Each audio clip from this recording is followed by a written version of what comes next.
Hey there, this is Jitsy, and this is the Crush Chronicles, a podcast about crushes and how they affect our lives as humans. So grab your coffee or wine, pull out your old diaries, and settle in for today's interview and discussion.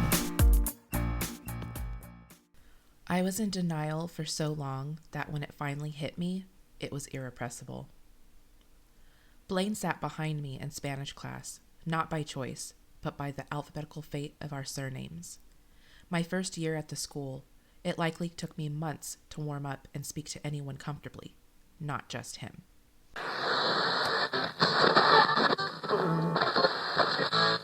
Okay, so this is episode 3 of the Crush Chronicles podcast, and I'm happy to introduce Rebecca, she, her, as the featured guest today. Welcome, Rebecca.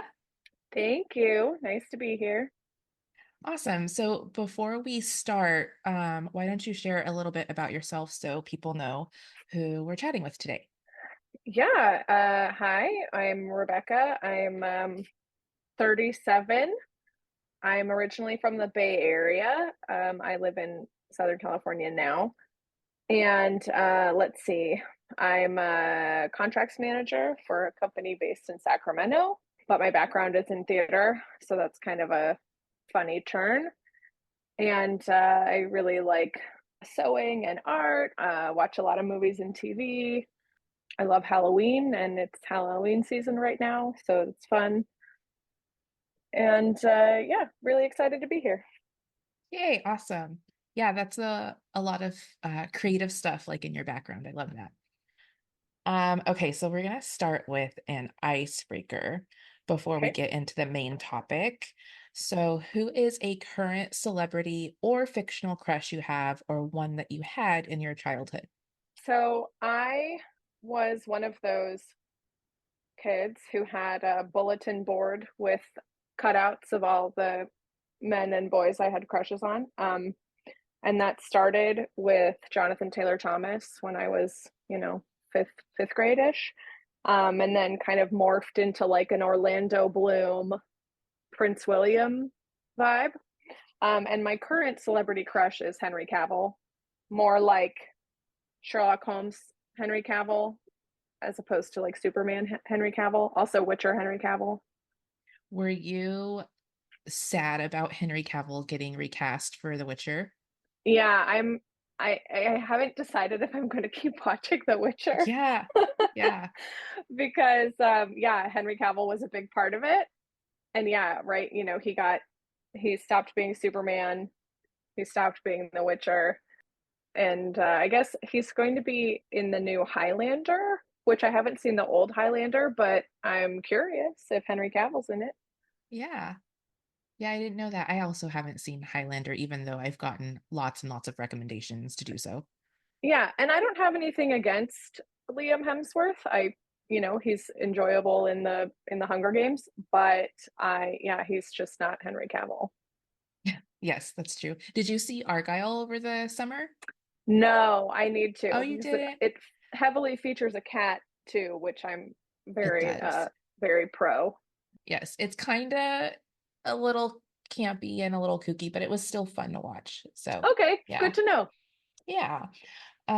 Okay, so I'll share one of mine. This is very fresh and new, but it's currently Joshua Jackson. Did you see the like he was at the Emmys and he was just looking very like just very handsome, and I guess like Twitter was all a Twitter.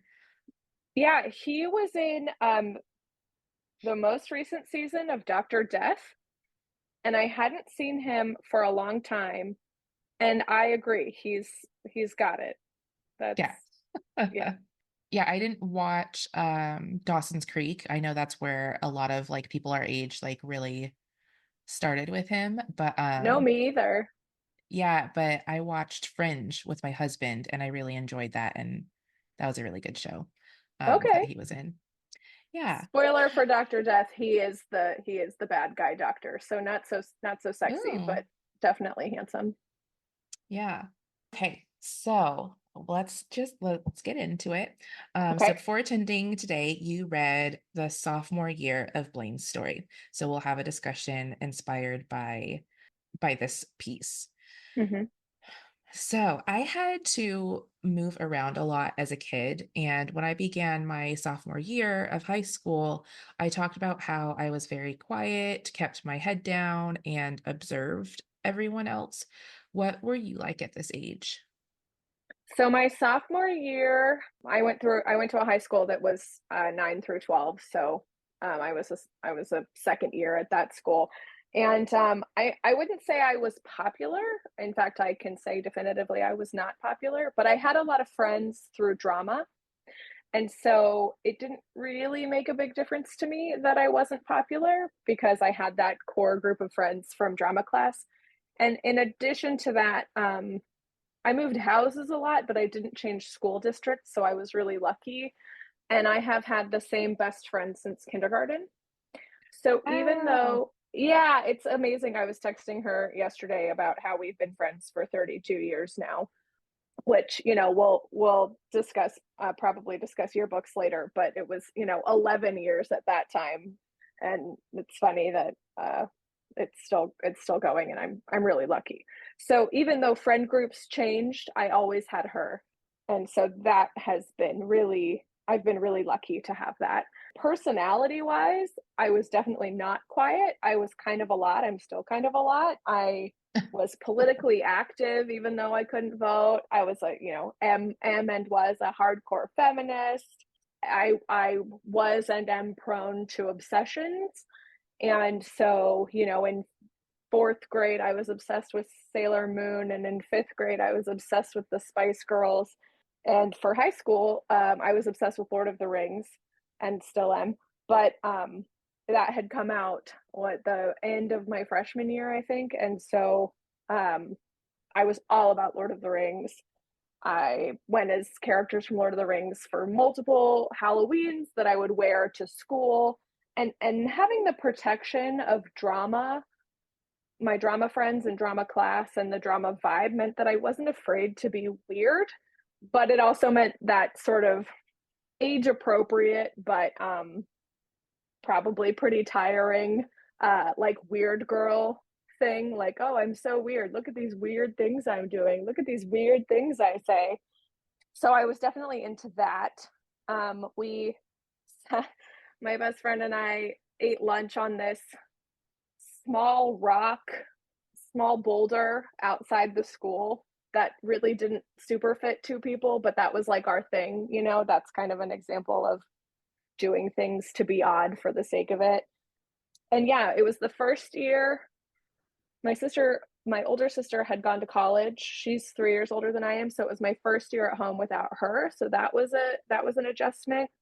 I couldn't drive till the end of my sophomore year, so I was getting rides from people, taking the bus. That was all new because I used to get rides from my sister. And then my stepsister is my age, and she went to the same school. And we were friends, but we didn't hang out. And she was pretty popular. She was an athlete and had lots of friends, went to parties. So we had completely separate separate high school experiences. I did some stage managing for the upperclassmen. That was pretty fun. Yeah, I mean, Lord of the Rings was kind of a major part of my life back then. So definitely not a similar experience to you. Um, that must have been so hard. yeah, you would think it would have eventually gotten easier, but it was hard every time. Like you're always going through a different age. But we did have the similarity of we were both involved in theater. So even though I was a quiet theater kid, I was always working backstage and I didn't really start performing, which I shouldn't even say start. I did one performance and that was Well, my senior year. But yeah, I was there too, but just I was just the quiet one. Everybody was just like, "Oh, there's that Rachel kid. She's quiet and she helps." So, and that's very interesting too how you said your stepsister, you both, went to the same school but had like different experiences, which makes sense. You guys were into different things. You're two different people, but it's kind of funny totally. when you guys are so close, like in proximity, but just kind of like doing your own thing, which I'm an only child, so I don't really Uh, have concepts of, what it's like to go to the same school with a sibling. yeah, in 4 years, we had one class together, and it was AP French. And that was the only class we had, and it was our senior year.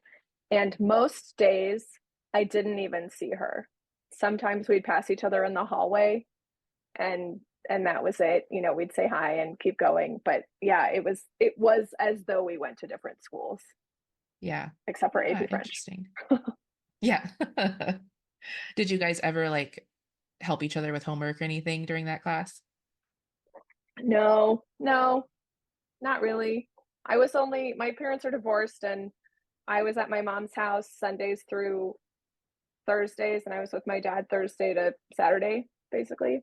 So I wasn't with my dad on major homework nights, just Thursday night. So we didn't do a lot of homework. And she's a doctor, and even in high school, she was doing a lot more chemistry, extra chemistry, and higher up math classes than I was taking. And so, except for AP French, we really didn't cross. Oh, cool. So after reading about my first year with Blaine, what parts of the story stuck out or resonated with you and why? I think what stuck out to me most, I mean, the Blaine parts definitely are interesting, but what stuck out to me most is just how lonely you sound and how isolated you seem to have felt. And I wondered if, do you think that having such good friends at your last home kept you from making new friends? Or do you think that it had been just as hard to make those friends from the last location? That's a very good question. I mean, it's possible because so what, sophomore year, so I was 15, I think, when I moved from South Carolina to Texas. So that's already really hard. Like when you're a teenager, your friends are kind of it. Like you you don't want to be separated from them, that they're a big part of you becoming who you are and your identity, and being able to establish some freedom, like you get to hang out with them outside of being with your family and your parents. So it was really hard. I am very grateful that they kept in touch with me because this was like we maybe had AIM, like, or we wrote letters like that, which the letters were very rare, but we did do it. We didn't have cell phones yet. And so I'm very grateful that, they put in the effort and they probably actually helped me get through the time. I honestly don't think they kept me from making friends because they weren't physically there. They were also Sure. going to school. They had their stuff going on. It was just really hard, I think, because when I moved there, I moved to a small town. It was a smaller town. It wasn't like tiny, but it was pretty small. All the people that were there had already kind of like established Yeah. their groups and stuff, and when I was in South Carolina, there was a girl who kind of saw me and just kind of like took me under her wing. So she made it easier to integrate there. And I didn't really find anybody like that when I moved to Texas. And it actually didn't take, it was the end of the year. I found a group of girls that we all had just moved to Texas that year for our sophomore Oh, year, wow. all from different places, but it took us the whole school year to find each other. So that kind Oh of my like gosh. gave us like a little bit of up, like we had something to relate to. We were already all kind of like the odd ducks, and we all had kind of been struggling in that whole year. And for some reason that must have been like part of the magic sauce. When I started junior year, it was a lot easier. Yeah. And that's when I really started to like make friends and stuff. It seems like that story would make a good YA novel, like written from the perspective of each girl who is lonely Oh and then at yeah. the end they find each other. Yeah, yeah. That's a good um idea for like a short story or something. That's a yeah, but yeah, that's so sad you were all there looking for each other. And then the other thing that really stuck out to me was Chad, because we've all met Chads who you absolutely, you know that you are never going to date him, but he's so cute. And every time he winks at you or makes you feel special, you get all a flutter. I have had so many of those in my life, and you know that it's irrational, but yeah. then you love it when he puts his attention on you. Yeah, yeah, it makes you feel special. And then yeah, loved the theater stuff because that's obviously where I spent my time too. But I was so surprised that you hated props. I did. I hated props. I mean, I think part of that was because our director, it was his first year. I think he really had this vision of how he wanted to really teach the kids how to be a professional theater. Like he had I can't remember where he came from. It might have been Denver, but he was working at a professional theater for 20 years. And Oh then wow. he went right from that into teaching us. So it was it was just so challenging. Everything that I brought to him, he was like, well, no, this is off time period. And like, I was like, how am I supposed to find something from the 1940s with no car and the internet wasn't a thing yet? I was like, where do you want me to go? Like, so it was really difficult. And I think because of the high expectations and just, I wasn't really given the tools to succeed. Yeah, that's really hard. But I will let you know, my prop table was hella organized. Like, if like I think I even mentioned a part in or no, I think in one of the excerpts from Blaine's yearbook, Yes. he mentioned something about, I'm glad you don't hate me because I set all my props well that night. Because if it was not where it was labeled, I'm sure I, you know, gave everybody a Yeah. lot of grief. Props go in their spot. Nobody but the actor who uses the prop touches the prop. Yep. Yeah, good. Yeah. I'm glad that Blaine understood that. But Yep. yeah, that's really challenging. The ease of the internet now, it's just made I theater know. exponentially better to work in. But yeah, back then I remember my sister was the tech director when I was a freshman and she was a senior, and she could drive, obviously. And we would be driving. I'm from Marin County, and we would be driving all over San Francisco and Oakland and other places to get specific theater gels or lighting fixtures because you can't just order it online. Yeah. And if you ordered it from a catalog, it would take a million years, and we don't have a million years when you're in school and putting a production up in 3 weeks. Yep. It's much easier now, and just easier to research what you're even looking for. I mean, you can go to Yeah. the library and look at what a 40s phone looked like, but that wasn't easy either. And now you Hmm. can just like 1940s phone. Yep. Tell me, Google. And plus, you said it was a small town, so it's not like you had big theater rentals or, Yeah. yeah, that's really hard. And then the whole thing with Blaine, I mean, I don't know. Like maybe we'll probably talk about it later, but I don't know either. Like I don't I don't know if he wanted to go with you, if it was a joke from Chad, if it was, both. Yeah. I really I don't know. It's one of the great mysteries. And I really closed down the conversation. If anything I could have known, it was lost Mhm. with my actions. But okay, well, yeah, thanks for I'm glad you got like a lot out of it. Like you got a whole bunch of different things from this story. So I'm really glad. And I'm really glad that you appreciate the theater stuff because I didn't think a lot of people would really resonate with that. I thought it was going to be kind of boring to some people, but I'm glad that you appreciated it. Yeah. Yeah, I mean it's really familiar. The Yeah. work being on stage, being backstage, taking on roles. Like I told you earlier, I was a stage manager. I was stage manager for Three Penny Opera my sophomore year, and it was juniors and seniors who were in Three Penny Opera. I mean, you said that your theater wanted to be like a professional theater company, and mine did too, except with the caveat that we didn't do like normal theater. We didn't do My Fair Lady. We didn't do our town. we did Yeah. we did edgy things and Three Penny Opera, lots of Brecht. We did Caucasian Chalk Circle another year. We did gender bent shows. We did a Festival of Fools kind of thing. Yeah. When I went to college and everyone was talking about how they were in, singing in the rain, I was like, we didn't do any of that. And did you go to school in the Bay Area?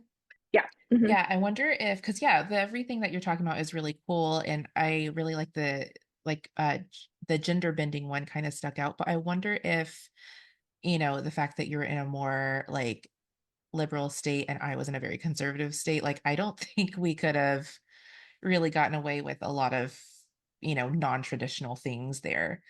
Yeah. Yeah, definitely we leaned into the liberal nature of where I'm from, and then yeah, the gender bent one, we did an all female Julius Caesar, which was fine. But we were really lucky too because we got to draw on the expertise from working professionals, especially in San Francisco and around the Bay Area. So Yeah. even though we were doing, Commedia dell'arte and other shows like that, we were getting the expertise of real theater professionals. The other thing that you mentioned, because you were a sophomore, but you were stage managing upperclassmen, how was Yeah, that challenging? it was extremely challenging because I'd never stage managed before and I didn't Oh, wow. know what the job was. So I was taking notes and I was writing down blocking, but I didn't really have a good sense of what that was. I think that a lot of the upperclassmen kind of looked down on me for that, which was unfortunate. I felt like I was doing a pretty bad job. So that was really hard. I feel like I, cried in the prop closet a lot of times after after the rehearsals.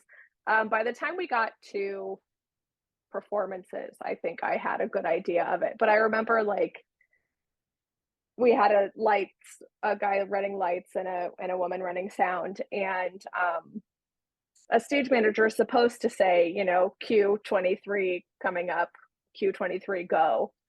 And I would say that to the lighting guy, and he'd go, "I know." And it's like, no, that's my job. I say the cue, you run the cue, but like he didn't want to hear it. But the woman running sound was my ear, and it was amazing, and we had a good time. And then the next year, I stage managed Caucasian Chalk Circle, another Brecht, and by that time, I had it down and I knew what the job was. But it was that first one was really rough.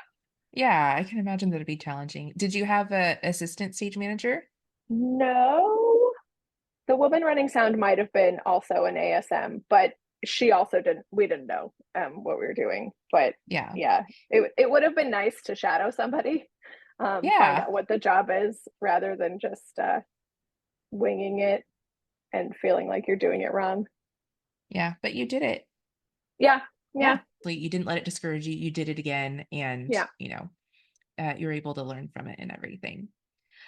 Something I touched on in the piece is how I was very involved with school, but as you picked up on and mentioned before, I was very lonely. What experiences have you had that are similar to this, and how common do you think it is? I think that it's very common to feel lonely as a teenager, even if you have lots of friends, just because it's such a confusing time and you wonder, are people going through what you're going through? Like I said in the beginning, I was really lucky to have a lot of friends and especially this one friend. So I didn't have like that sort of outsider feeling, but I didn't date anybody till my senior year.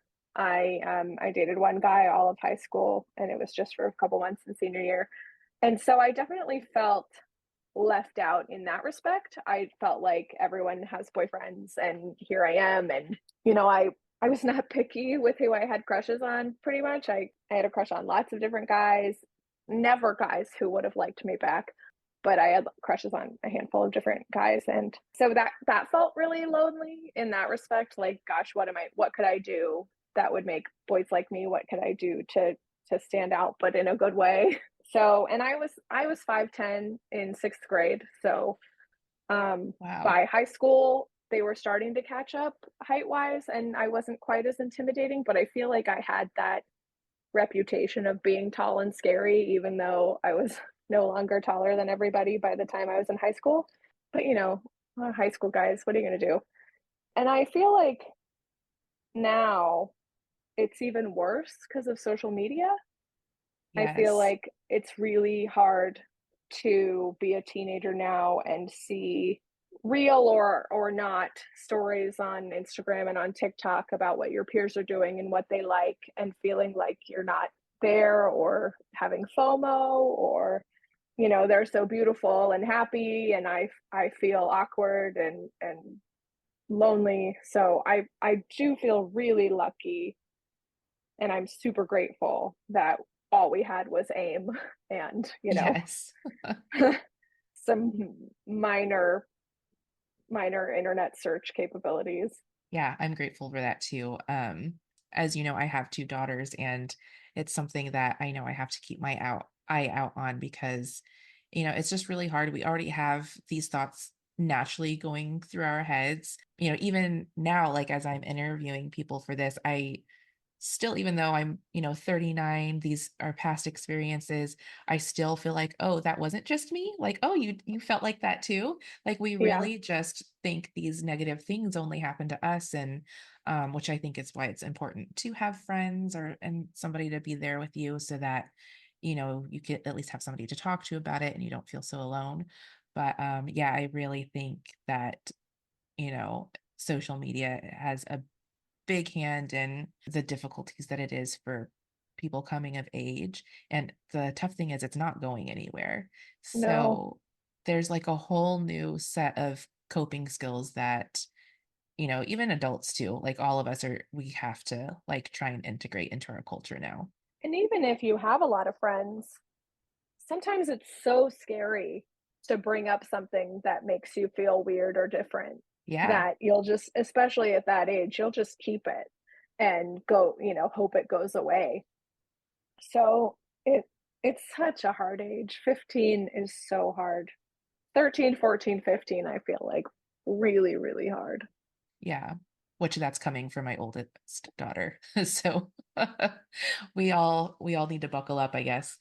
Yeah. Um, So did you ever have any like experiences with that yourself, or do you feel like you had like a pretty balanced time during your teen years? Yeah, I feel really lucky. I didn't love high school. I'm not looking back on high school and thinking, "Oh gosh, I wish I were still there," but I was pretty happy. I felt weird and awkward and I was dieting all the time and that was really hard, but I didn't feel alone. So I had a lot of friends who were also dieting all the time. That the 90s and 2000s are rough. Yeah. Yeah, that was kind of the thing then. Yeah, I do feel really lucky that I didn't feel super lonely. I had friends and I was comfortable talking to them about most things, not all things. Yeah, that's good. And I'm glad to hear you say that you were really happy in high school, like which I think is really good because I do feel like we're kind of the rare ones. And I don't know if that's just the perception I get from, movies and media and things. But despite, this year when I'm talking about my sophomore year, I also really enjoyed my high school Good, experience. It did look up after this year and everything. And even this year, this sophomore year, even though I was quite lonely, what I did enjoy the things I was doing when I was at school. good.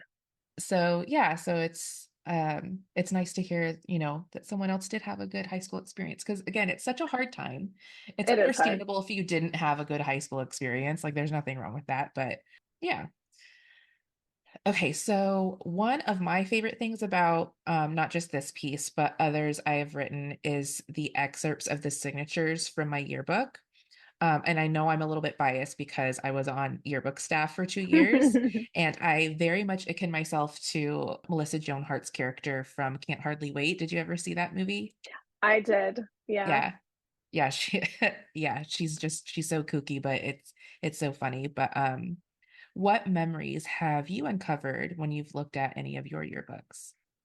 So I looked at my sophomore yearbook because we're talking about sophomore year, and my best friend and I always saved a whole page for each other to write on. And this year, she wrote on her whole page and the bottom of another page and the back of another Oh page. wow. And what it was so funny because it was like movie quotes from stuff we liked back then, like The Ladies Man was big then, and we would quote it all the time. And then just like tons of inside jokes, some of which I remember, but some of which I don't. Like she says over and over again, "So show me your penis." And I don't have any recollection of what that's talking about, but it must have been something that we thought was hilarious because she says it like Right. 5 times throughout the thing. And that was also the case. I was looking at it was like practically all drama people who I had sign it. Some people, from other classes, but mostly drama people. And they were filled with inside jokes that I mostly don't remember. And I was like, that probably was really funny to us. And I don't know. And then lots of people saying like, oh my gosh, you're so funny. Oh my gosh, keep acting. And I don't remember myself being a very good actor. I wasn't a major role in basically anything. The only thing I felt like I did really well acting wise in high school was I was in it was just a short scene from The Gingerbread Lady by Neil Simon. And I played like a, middle aged alcoholic mom, which I've always felt like if I ever were an actor, I needed to wait to get to that to be typecast rather than play like ingenue characters. So, I'm on my way there. But like I don't remember acting especially well in anything else. And then lots of like us being mean to each other in jest. So lots of like, hey, Stinky, or like, I went by Becky back then, and it was like, hey, Becky, you suck. And I'm like, friends, that really struck me. But sophomore year, I wasn't in any clubs. I only did drama, which was a class as sophomore year with some after school stuff. So I'm on one page, that whole yearbook, one page. I'm just on my little school picture. Senior year there are more pictures because I did other things and had like they have the senior drama class and I'm in some activities, but I didn't go to dances. I went to two dances my freshman year and the music was horrible, so I didn't go back till senior year for homecoming and like the proms and stuff. But yeah, I was not a joiner, but it was fun to see both people who I'm still friends with even if I don't remember the inside jokes, and then people that I have absolutely no recollection of. And Yeah. and that's funny too. Like that person was really important to me in 10th grade and would have to look up who they are. And it's hard too because when you go to school, you just have access to everybody. Like they're all right there. But Mm-hmm. when you leave high school, you just don't have, especially when we didn't have the internet and stuff to keep in touch. They just kind of like fade out into the distance unless you really, already hung out a lot. Yeah, and Facebook has made that a little better because even people who I haven't seen in almost 20 years, I'm Facebook friends with them. So I kind of, I know what city they're in and are they with somebody? Do they have kids? What's their cat's name? But in some ways, I think Facebook has hurt us from being in touch with people because we kind of know their story and you don't need to call and ask. So, unless you're really close with them, you're not really getting the insides. You're just kind of getting whatever they put on the social media, on Instagram, on Facebook. Yeah, no, that's a good point. Yeah, if you're curious, you can kind of like snoop them out and get the details, but there's really unless I guess you message them, which more than likely you're not going to if it's been like 20 years. And they probably wouldn't see it. Yeah, they probably wouldn't see it, or if they did, you don't know if they would respond. But yeah, it does kind of lose the point of the whole thing for Facebook, which is the connection. Have you or are you going to like reach out to the people that you still talk to and be like, hey, do you remember what this inside joke was?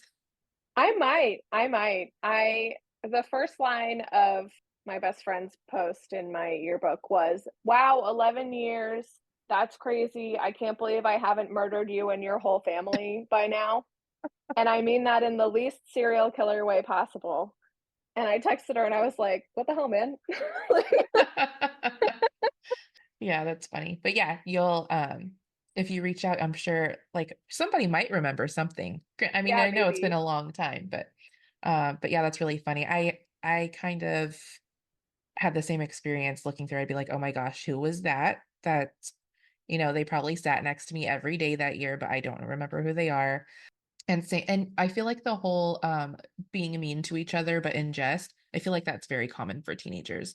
Like I'm Totally. already seeing my 12-year-old do it, and I just wonder what it is about the age that you just feel like being mean to each other is funny. Yeah, It's a funny thing.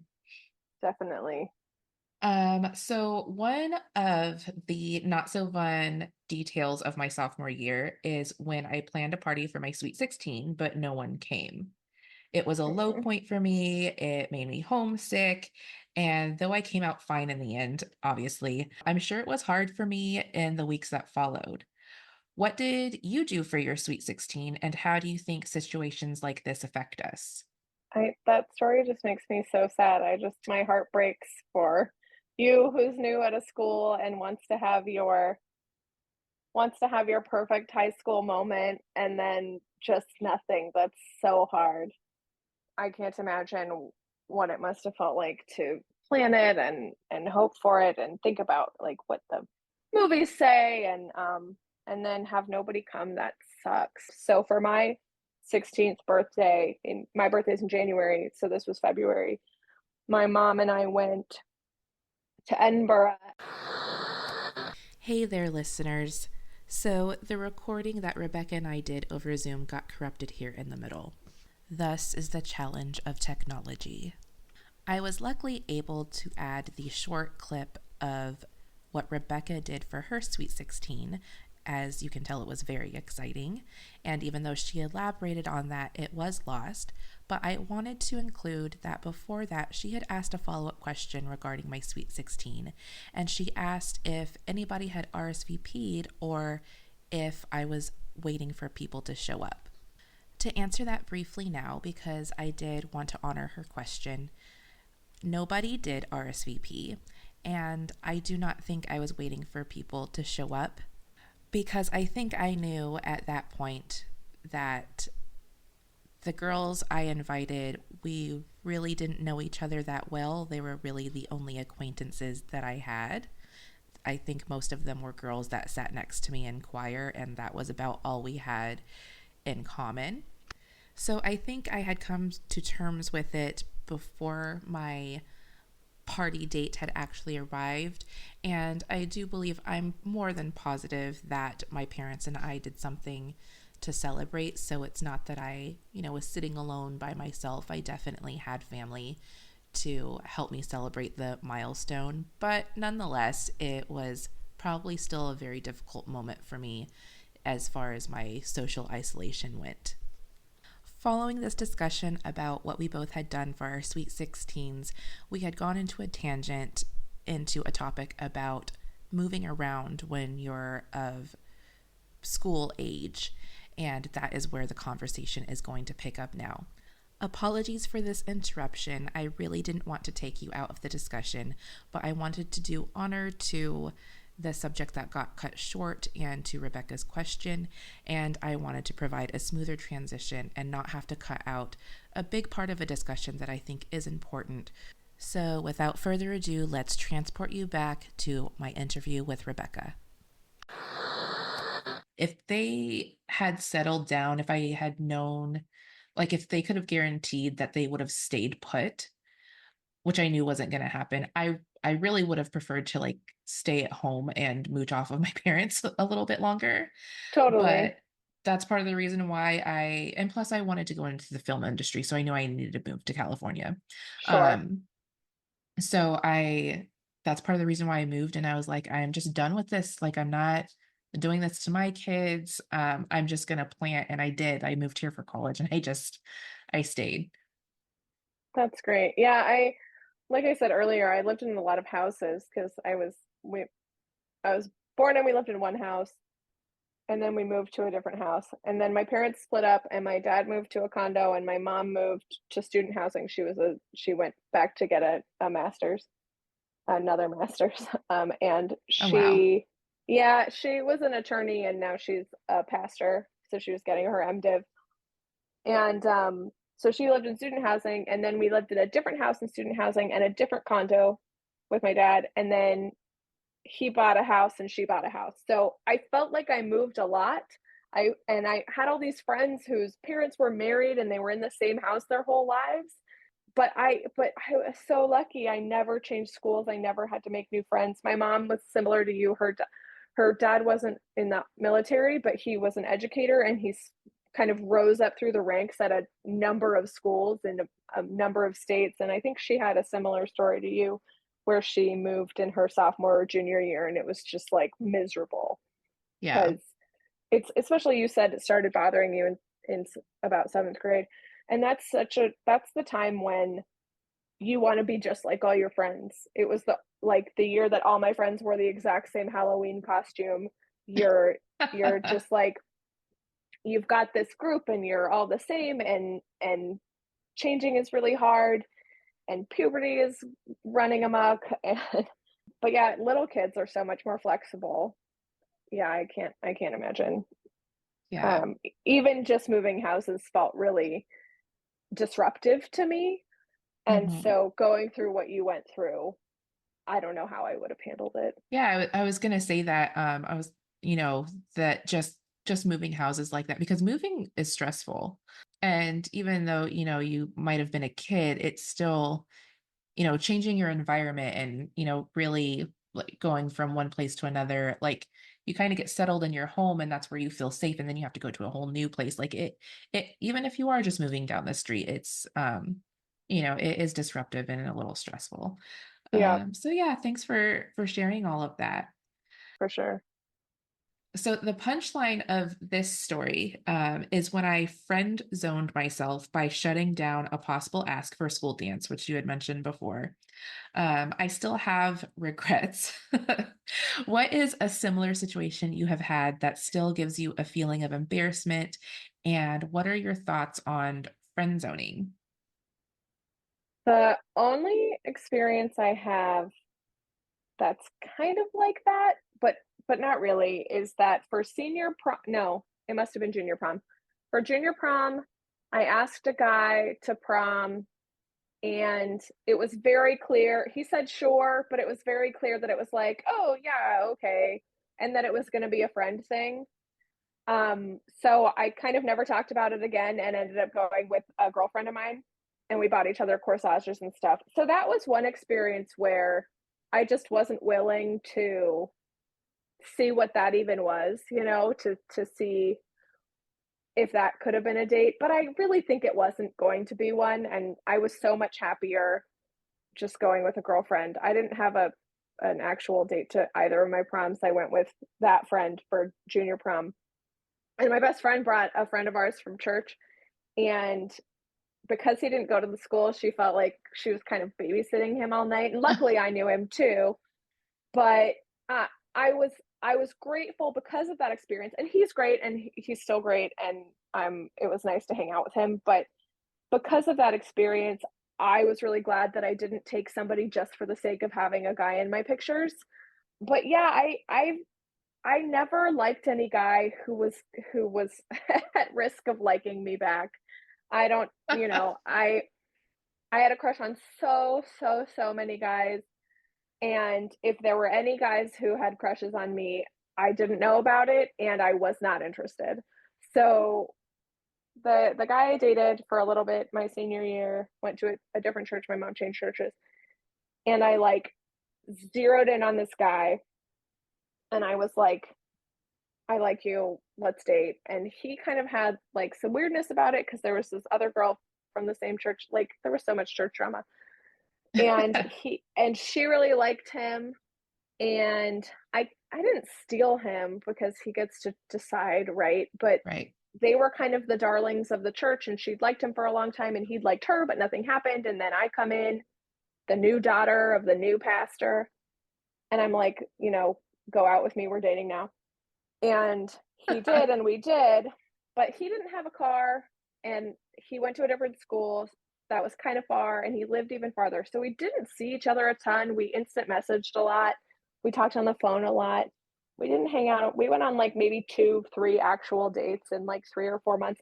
My sister studied abroad in Scotland that year, and I went and visited her again. So I got to go to Scotland again. So that was like another week and a half that we that we were completely apart. And then like May-ish, it must have been April or May. I was just like, we don't actually have a ton in common, and I'm not enjoying this. And and so I broke up with him.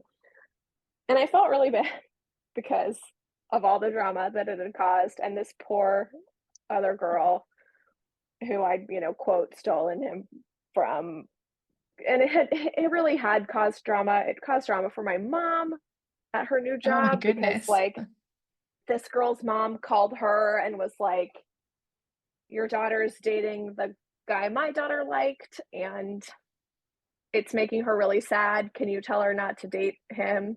And it was like all really embarrassing. I feel like that's a little overstepping. Oh, so inappropriate. Like, So let inappropriate. let your kid like deal with it. Also, you didn't do Oh, anything wrong, right. As though I wasn't constantly heartbroken by other people dating the guys I liked.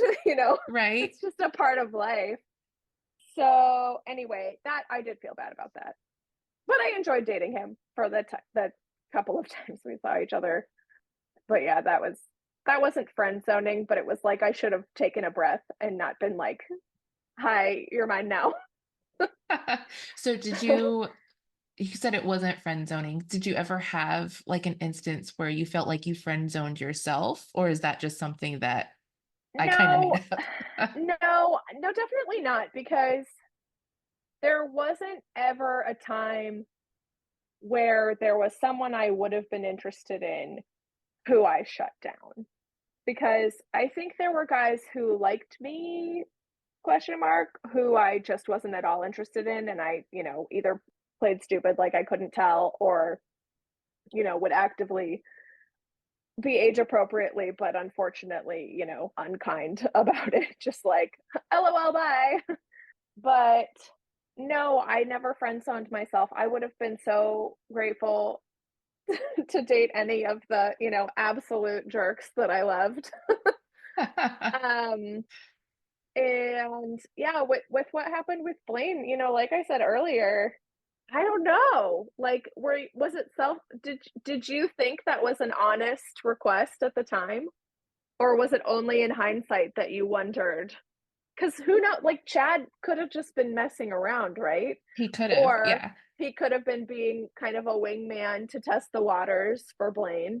Or it could have been like he didn't know anything, but he was just being Chad, but it was true, Yeah. and your reaction was to Blaine an indication that no, thank you. Who Yeah. knows? Like, are you do you still know where Blaine is? Can we ask Blaine?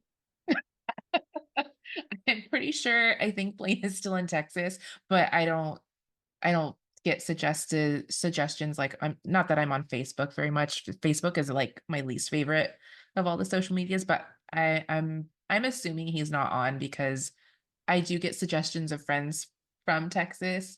Sure. But I've never seen one of him. Yeah, But that's okay. all of my baby boomer relatives are on Facebook, so I basically keep it for them. Yeah. Yeah. Yeah, I was doing that too. And then finally I was like, no, I just don't want it anymore. Because they're, especially now, like back in 2009 when it was new, that was really kind of like the only one.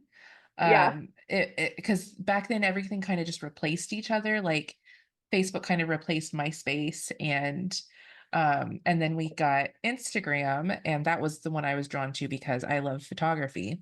sure. Not that I was taking any like breathtaking photos or anything, but that one was the first one that kind of like stuck, I think because it was different. And plus we had smartphones at the time too. So it was, it was first one that was kind of really an app. It wasn't a website. Right. I was dragged kicking and screaming into Instagram by a coworker Yeah. of mine in like 2013. She was like, "You need Instagram," and I was like, "Why do I need it? I am Facebook, but I much prefer Instagram now." Yeah, I do too. So yeah, it's interesting how that like whole pathway goes. Yeah. Do you turned around, so you didn't see Blaine's reaction, Yeah.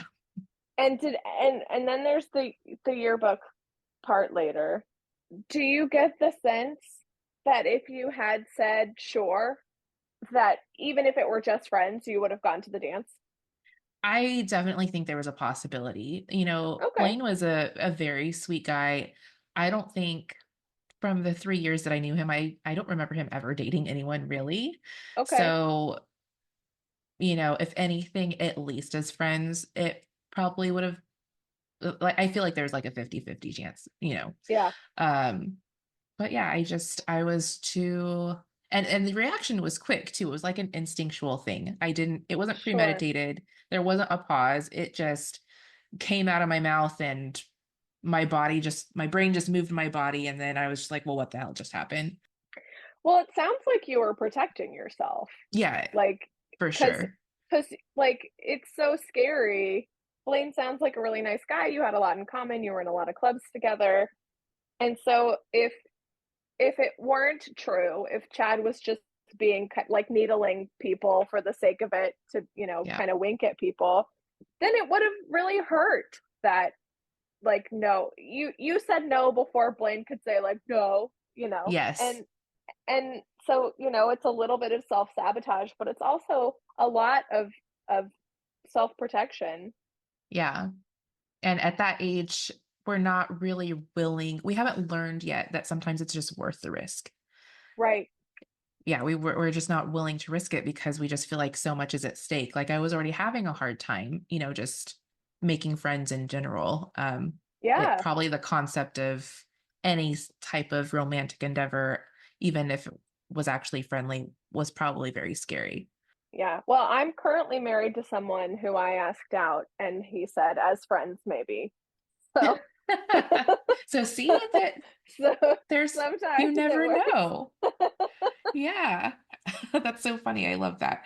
Um, okay, so if you were to write your own story, which crush in your life would you write about and why? I thought a lot about this because there was one guy that I liked in like 4th and 5th grade, and then again in 7th grade, and then again in like 10th grade. And I was like, maybe that's it. Maybe that's the guy. But like, I don't know what he's doing. And the idea of that guy is probably so much more interesting than that guy. And then I thought, well, would I want to write Henry Cavill fan fiction?